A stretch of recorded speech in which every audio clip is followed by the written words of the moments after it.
Hello दोस्तों, स्वागत है आपका इस यूट्यूब चैनल गुरुकुल एस्पिरेंट्स में। और आज का हमारा सेशन है बेसिकली ज्योग्राफी। इसमें एक हमने टॉपिक लिया है पृथ्वी। ठीक है, तो चलिए इस टॉपिक को स्टार्ट करते हैं और देखते हैं क्या है इसमें, क्या क्या चीज़ें कैसे हैं। हम लोग इस टॉपिक को स्टार्ट करते हैं। टॉपिक बेसिकली जो हमारा है इसमें पृथ्वी यानी द अर्थ। जो भी इसमें फैक्ट्स हैं वो सारी अर्थ से रिलेटेड है। इस पर जो भी इंपॉर्टेंट क्वेश्चन अब तक पूछे जा चुके हैं, चाहे वन डे एग्जाम्स हो चाहे साइंस, उसको वन लाइनर फैक्ट्स के तौर पे इस पर कंपाइलेशन किया गया है। ठीक है, तो चलिए एक एक करके हम लोग इस क्वेश्चन को देखते हैं और क्या कैसे इसमें इसको याद रखना है। देखिए फर्स्ट क्वेश्चन हमारे पास जो है इसमें है कि पृथ्वी अपने अक्ष पर कितनी झुकी हुई है। इनमें जो अपनी अर्थ है पृथ्वी है वो अपने अक्ष पर कितनी डिग्री झुकी हुई है, तो 23.5 डिग्री। कितने? 23.5 डिग्री। जैसे मान लीजिए सपोज कि ये अर्थ है, ठीक है, तो इसका जो रोटेशन का एंगल है ये, तो ये कुछ ऐसे इतने डिग्री से यहाँ से एंगल बनाते हुए ये आप यहाँ पे 23.5 डिग्री का एंगल बना के यहाँ से इस पर झुकी हुई है। नेक्स्ट है इसमें कि सौरमंडल का एकमात्र ग्रह जिस पर जीवन है। तो अपने सौरमंडल, जो अपना सौरमंडल है, जो बेसिकली इतने ग्रह है उसमें से कौन सा ऐसा ग्रह जिस पे जीवन है, तो वो अपना पृथ्वी है जिस पे एक जीवन संभव है। एकमात्र ऐसा ग्रह है जिस पे जीवन है। नेक्स्ट अगर हम इसमें देखें तो सौरमंडल के बड़े ग्रहों में पृथ्वी का स्थान कौन सा है। जब भी सौरमंडल के सारे ग्रहों को अगर आप एक सीक्वेंस में लगाएं तो इसके अकॉर्डिंग अपना पृथ्वी का जो स्थान है वो 5वें स्थान का है। ठीक है, सब सौरमंडल का सबसे बड़ा ग्रह कौन सा है, वो है बृहस्पति। कौन सा है? बृहस्पति। क्लियर है। इसके बाद इसमें एक है फोर्थ, पृथ्वी का विषुवतीय व्यास कितना है, डायमीटर पूछ रहे हैं बेसिकली। तो यहाँ पे दिया हुआ है 12,756 किलोमीटर का जो इसका विषुवतीय इक्वेटोरियल डायमीटर है। ठीक है, इस तरह इसका ध्रुवीय व्यास, ठीक है, 12,714 किलोमीटर हो जाता है। इसके बाद से हमारे पास एक अनदर थिंग इज, इसमें देखिए फिफ्थ वन में क्या है कि पृथ्वी अपने अक्ष पर किस दिशा में घूमती है।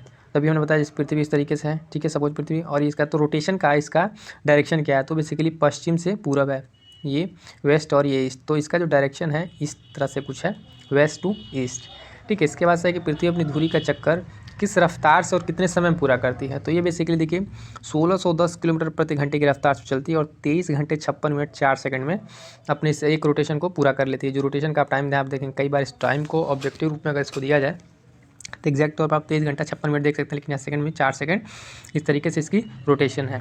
ठीक है, अब इसके बाद इसमें है सेवन्थ कि पृथ्वी की किस गति से दिन और रात होता है। जो भी सारे हमने शुरू स्टार्टिंग में डिस्कस किया कि जो भी सारे इसके आज के टॉपिक्स हैं वो अर्थ से रिलेटेड जितने सारे क्वेश्चन बन सकते हैं उनका सबका इसमें कंपाइलेशन है। तो पृथ्वी की किस गति के कारण दिन और रात होता है, तो बेसिकली उसके घूर्णन के कारण। ठीक है, घूर्णन के कारण दिन और रात होता है। एक क्वेश्चन और बनता है कि जो मौसम चेंज होता है, ठीक है, वो पृथ्वी के किस गति के कारण होता है। तो उसको प्लीज़ अगर आप लोग उसको जानते हैं तो कमेंट करके बताइएगा, अगर आपको क्वेश्चन आता है तो इसका आंसर। नेक्स्ट क्वेश्चन इसमें हम देखते हैं 8, पृथ्वी किस गति से साल बनते हैं। ठीक है, तो ये उसके परिक्रमण देखिए पृथ्वी 2 तरह की गति करती है। जैसे मान लीजिए सपोज कि अपना ये अर्थ है, तो एक तो ये इसका जो रोटेशन है इसके अपने एक्सिस पे होता है, ऐसे अपने एक्सिस पे ये रोटेट करती है। दूसरा ये जो है ये सूर्य के चारों ओर, ठीक है, इसका रोटेशन जो है ये सपोज सन है तो इसके चारों ओर, तो ये अपने एक्सिस पे भी घूमती है और सूर्य के चारों ओर भी रोटेशन लगाती रहती है। इसके बाद से है कि सूर्य की परिक्रमा करने में पृथ्वी को कितना समय लगता है। अब देखिए जो सूर्य की परिक्रमा, अभी तो हमने बात कर रहे थे कि अपने पृथ्वी अपने रोटेशन कितने टाइम पूरा करती है, खुद का रोटेशन। अब ये जो सूर्य के चारों ओर परिक्रमा करती है उसका रोटेशन देखिए 365 दिन 5 घंटे 48 मिनट 40 सेकंड। यानी अगर वो इसको ऐसा देखा जाए तो 365 दिन 6 घंटे अप्रॉक्स, ठीक है, अप्रॉक्सीमेटली 365 दिन 6 घंटे में ये जो सूर्य के प्रति इसका परिक्रमा करने का टाइम है, इतना टाइम में पूरा कर लेते हैं कंप्लीट। नेक्स्ट है पृथ्वी को सूर्य की एक परिक्रमा करने में लगे वक्त को क्या कहते हैं। तो जो बेसिकली ड्यूरेशन है एक परिक्रमा करने में, तो उसको कहते हैं सौर वर्ष। क्या कहते हैं? सौर वर्ष के नाम से उसको जानते हैं कि पृथ्वी जो एक परिक्रमा सूर्य की कर लेती है उसको कहते हैं सौर वर्ष। नेक्स्ट हमारे पास है कि प्रत्येक सौर वर्ष या कैलेंडर वर्ष में कितना समय बढ़ जाता है। तो ये 6 घंटे का 6 घंटे का जो समय है वो प्रत्येक सौर वर्ष या कैलेंडर वर्ष में प्लस हो जाता है। ये टाइम भी याद रखेंगे कि कितने घंटे का बढ़ता है, तो 6 घंटे का। इसके बाद से हमारे पास कि आकार और बनावट की दृष्टि से पृथ्वी किस ग्रह के समान है। आकार और बनावट की दृष्टि से तो बेसिकली शुक्र ग्रह के समान है। इसको पृथ्वी की अगर जुड़वा बहन पूछा जाए, पृथ्वी की जुड़वा बहन, ट्विन सिस्टर ऑफ अर्थ, तो उसको यहाँ पे याद रखेंगे वो चीज़ यहाँ पे आपका शुक्र ही बन के आता है कि ट्विन सिस्टर या फिर जुड़वा बहन, ये क्वेश्चन भी याद रखेंगे। नेक्स्ट फैक्ट हमारे पास, पृथ्वी को नीला ग्रह किस कारण से कहा जाता है। बेसिकली जब भी स्पेस से अगर हम देखें तो पृथ्वी का जैसे नीला दिखाई देता है, तो नीला इसका क्यों है, क्योंकि यहाँ पे जल वाटर पानी की उपस्थिति के कारण यहाँ पे ऑलमोस्ट जो यहाँ पे लैंड है और उसका वाटर का रेशियो, तो उसमें वाटर की रेशियो जो है यहाँ पे अर्थ पे ज़्यादा है। अगर ये पूरा अर्थ अपना है तो कुछ हिस्से में अगर सपोज ये लैंड है, यहाँ पे कोई द्वीप है द्वीप, तो ऑलमोस्ट इस पर पानी ही पानी है, ठीक है। बाकी एक लिटिल अमाउंट बिट पे उसके कंपैरिजन में क्या क्या यहाँ पे लैंड है जिस पे अभी सारे महाद्वीप वगैरह हैं। नेक्स्ट हमारे पास है कि सूर्य के बाद पृथ्वी का सबसे निकट का तारा कौन सा है, ठीक है। तो यह है Proxima Centauri, most important question, many times repeated in one day exams like SSC, railway, banking, ठीक है। ये क्वेश्चन बार बार पूछता है कि जो सूर्य के बाद, ये तो अपना सौरमंडल हो गया, सौरमंडल में अपना पृथ्वी और बाकी अदर सारे ग्रह हैं, लेकिन इसके सबसे नियरेस्ट हो गया सन, लेकिन इसके बाद का जो सबसे नियरेस्ट तारा जो है वो है प्रॉक्सिमा सेंचुरी। तो इस क्वेश्चन को एकदम मोस्ट हाईलाइटेड चीज़, बार बार रिपीट होता है और क्वेश्चन गलत होने के चांसेस बने रहते हैं, इस चीज़ को ध्यान रखेंगे। Proxima Centauri is the nearest next nearest star after sun. Next हमारे पास है कि पृथ्वी का एकमात्र उपग्रह कौन सा है, तो पृथ्वी का एकमात्र उपग्रह चंद्रमा है, और ये जो चंद्रमा इसका उपग्रह है ये बेसिकली इसका नेचुरल प्राकृतिक उपग्रह है, न कि आर्टिफिशियल। क्वेश्चन इस तरीके से भी यहाँ पे ड्राइव किया जा सकता है कि पृथ्वी का उपग्रह चंद्रमा है वो किस तरीके का उपग्रह है, तो ये बेसिकली प्राकृतिक है कि आर्टिफिशियल थी, प्राकृतिक उपग्रह है, इस चीज़ को ध्यान में रखेंगे। नेक्स्ट 16, चंद्रमा की सतह और उसकी आंतरिक स्थिति का अध्ययन करने वाला विज्ञान कहलाता है, ठीक है। तो कहलाता है सेनोलॉजी, ठीक है। अब इसमें किस चीज़ के अध्ययन, चंद्रमा की सतह, ठीक है, मून सरफेस और उसकी इंटरनल पोजीशन के बारे में जो उसमें स्टडी किया जाता है, बेसिकली उस साइंस को क्या कहते हैं, तो सेनोलॉजी कहते हैं उस साइंस को। तो ये भी टर्मोलॉजी आप याद रखेंगे। नेक्स्ट, हाँ, चंद्रमा पर धूल के मैदान को क्या कहते हैं, चंद्रमा पर धूल के मैदान क्या कहते हैं, तो शांति सागर, क्या कहते हैं, शांति सागर। जो स्पेशली ये बात कह रही है मून, यहाँ पे चंद्रमा जो भी पृथ्वी का हमने क्या बताया उपग्रह है उसके बारे में यहाँ पे बात की जा रही है। जीवाश्म ग्रह किसे कहा जाता है, तो भी चंद्रमा को कहा जाता है। 2 पॉइंट यहाँ देखिए चंद्रमा से रिलेटेड कि वहाँ के धूल मैदान को क्या कहते हैं, तो शांति सागर। नेक्स्ट वन इज कि जीवाश्म ग्रह किसे कहते हैं, तो भी होगा चंद्रमा को, मून को ही कहते हैं।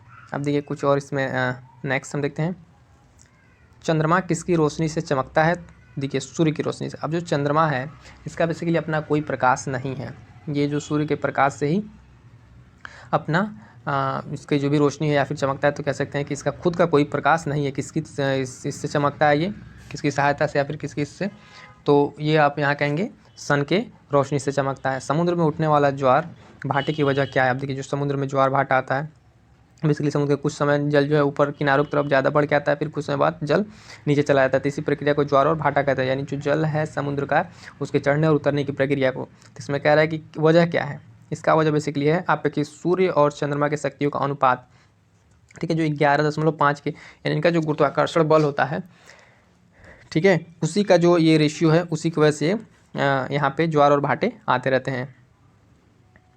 नेक्स्ट, कि चंद्रमा पर पाए जाने वाले चट्टानों में किस धातु की सबसे अधिकता है, तो वहाँ पे बेसिकली टाइटेनियम धातु जो है, याद रखेंगे टाइटेनियम धातु, वहाँ पे चंद्रमा पे पाए जाने वाले रॉक्स में इसकी अमाउंट सबसे ज़्यादा है टाइटेनियम की। अब बताइए टाइटेनियम का परमाणु क्रमांक कितना है, इसको आप लोग कमेंट करके ज़रूर बताइएगा।